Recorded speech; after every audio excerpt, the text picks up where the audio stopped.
Breaking news. Tesla is looking to open a new factory in Nevada. It is a big surprise. We will see if it comes true today. Let's look into the details, what we all know about.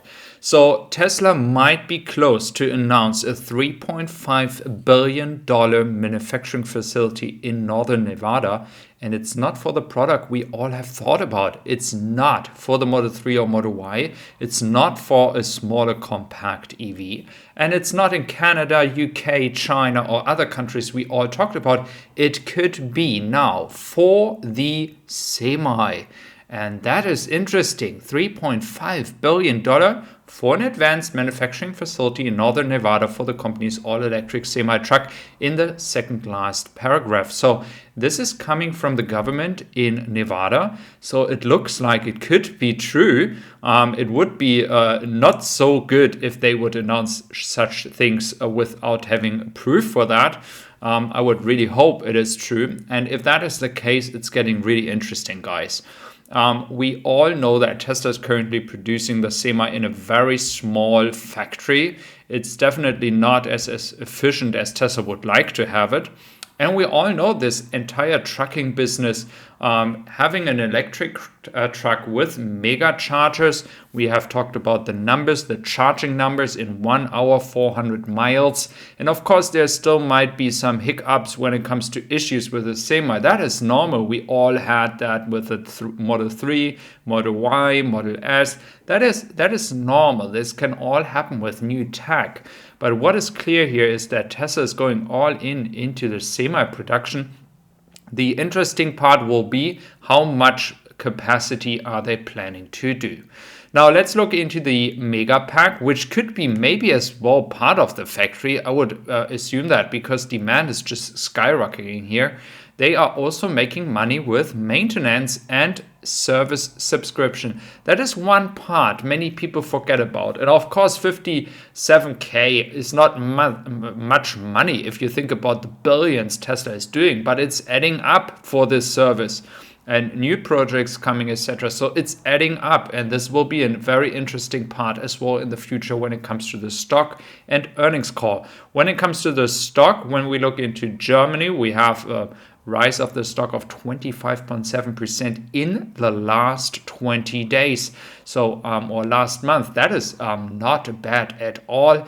Again, guys, we know earnings call is coming. Many people are buying into the stock right now, and there are major investors moving in. Look at those numbers here, equity blocks and dark pool Brents. So it looks like many people are moving into the stock.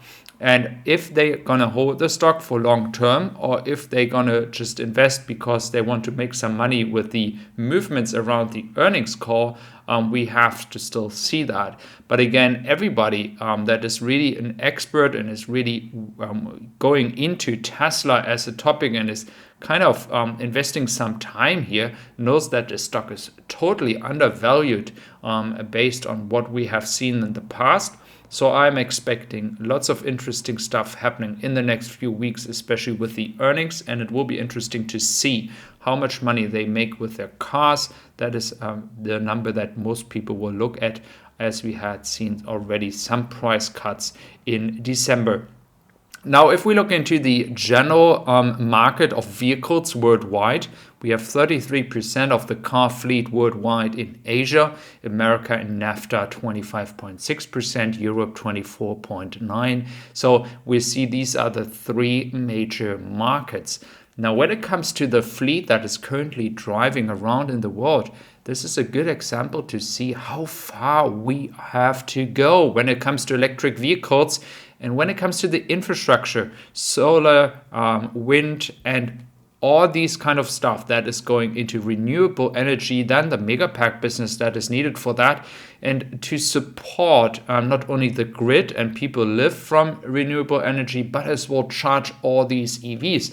And we see 423 million vehicles are currently driving in Asia and 328 million in America and NAFTA, and Europe 320 million. So that is a huge number, guys.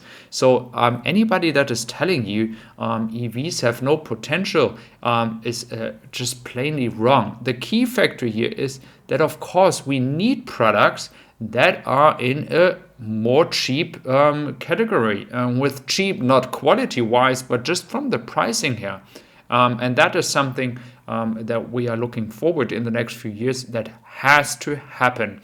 And the Model Y and the Model 3 is not something that everyone can afford.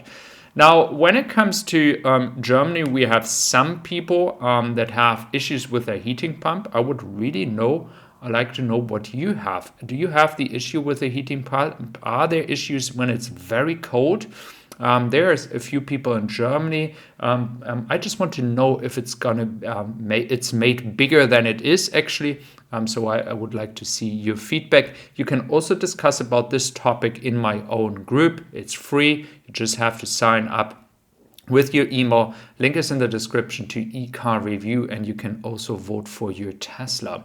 Now, in Denmark, we have 30 trucks filled with new Tesla Model Ys that were arriving from Giga Berlin. The first carriers will arrive soon in Europe. So lots of cars, lots of new owners as well in Q1. This is going to be very interesting to see the numbers here. If you have a wild guess, let me know what you think the number will be. I'm actually eyeing for 600,000 cars in Q3 or Q4. This is the goal we should have, and I think that Tesla can achieve that. Now, let's look further into the last news that I have prepared for you, as we are looking at all the white and black Model Y in Giga Berlin, because we have some good production in Giga Berlin, I must say. But what is astonishing is the lack of competition in California. In general, in the States, it's less competitive than in Europe, even though Tesla is leading in Europe as well. The amount of electric vehicles you can buy here is way bigger than in California. And you see that Model X and Model S in third and fourth spot. That is just, it's devastating if you look at Ford Mach-E here, which should be at least the third position for the pricing of this car. And it is even behind these high-priced cars. Tesla also increased the prices for the Model Y long range by $500. So some configurations are not eligible anymore for the EV credit that you get. And of course, if you like to discuss about all current updates from Tesla, you can come over the link to ecarreview.com. You can rate your Tesla if you drive a Tesla. So we bring EVs and forward and tell people what the EV is all about and how your experience is, or you join my group. Thank you very much for being here today.